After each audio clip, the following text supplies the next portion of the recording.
Now, the Gambia Police Force has released new details about the investigation into the death of a Nigerian woman identified as Esther Tongo, who police believe was murdered by her boyfriend earlier this month in Kiti, West Coast region. This story by Babukar Sise is narrated by Loli M. Kamara. Speaking during a press briefing in Brikama on Friday, Regional Crime Officer Amadou Kujabi said the incident occurred on 6th July but was reported the following day after a passerby alerted police. According to Kujabi, the passerby had been informed by children that a woman's body was lying in a nearby bush. The police visited the scene and confirmed the story that indeed a woman between the age of 30 to 40 was actually lying down there, and the scene looks like it was a foul play. There was an indication to believe that this lady was murdered because multiple stabs were found all over her body. But first, our difficulty was we couldn't find any document with her. She has no document. There was nothing to help the police identify who this particular individual is. So apparently what we did was to share the information with the general public and to help identify this particular individual and then subsequently what happened. According to the regional crime officer, officers who responded to this scene were initially unable to identify the victim. Investigators later established her identity after tracing her residence through her landlord.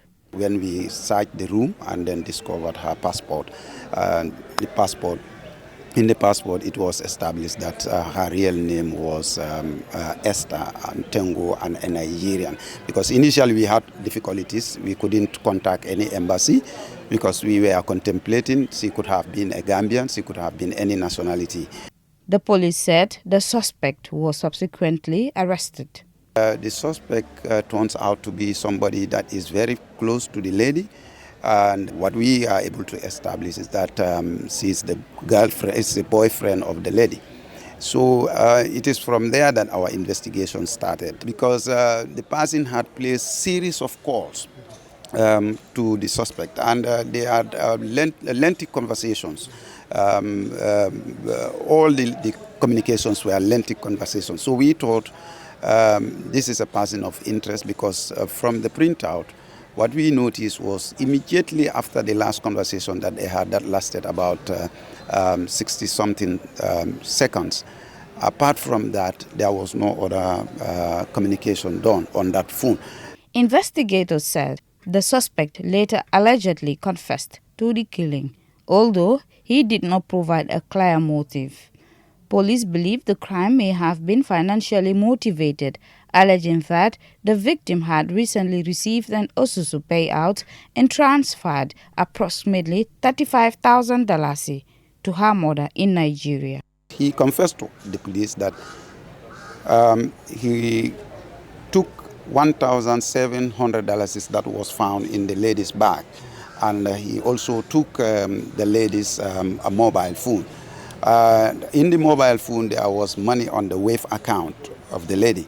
He also transferred this money into his own account. So you could conclude you could safely say that it has something to do with money. Police said the victim sustained between 7 and 8 stab wounds. Injuries, they said, were consistent with evidence recovered from the crime scene.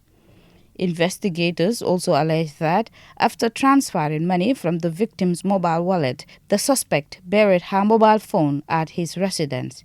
Police said the device was later recovered during the investigation. The suspect has since been arraigned before the Brikama Magistrates Court on a murder charge as police continue their investigations. For QTV News, Loli M. Kamara.